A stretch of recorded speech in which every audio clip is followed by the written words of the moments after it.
करेंगे कि यदि दो आवेशित गोले हैं तो आवेश का स्थानांतरण किस तरफ होगा। मान लेते हैं कि हमारे पास एक बड़ा गोला A है जिस पर आवेश देने पर इसका विभवांतर 100 वोल्ट हो जाता है, और एक अन्य गोला है जो कि छोटा गोला है B, और इसे आवेश देने पर इसका विभव 40 वोल्ट हो जाता है। यदि इस B गोले को इस गोले A के अंदर रख दिया जाए,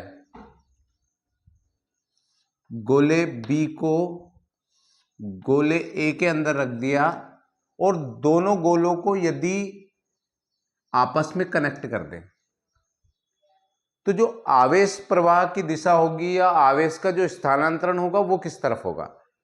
तो यहां पे देखें कि इसके ऊपर बड़े गोले पर 100 वोल्ट है और इस पर 40 वोल्ट है।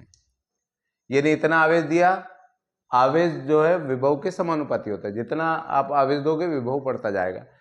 तो इसे इतना आवेश दिया कि इसका विभव 100 वोल्ट हुआ और इसे इतना आवेश दिया कि इसका विभव 40 वोल्ट हुआ।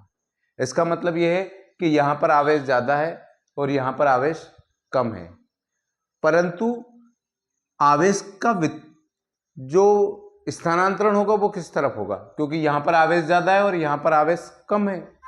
परंतु ऐसे केस में होता क्या है कि जो आवेश होता है वो हमेशा पृष्ठ की पर होता है।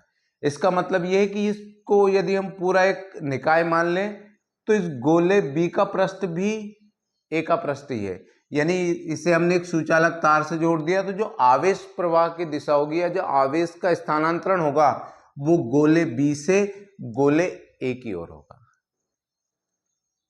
सामान्यतः क्या होता है कि आवेश जिधर जाता है उधर से कम की ओर आवेश का प्रवाह होता है, परंतु यहां पर क्या होगा, क्योंकि गोला B जो है वो गोले A के अंदर है, अतः इसका जो आवेश है वो गोले A के पृष्ठ की ओर होगा।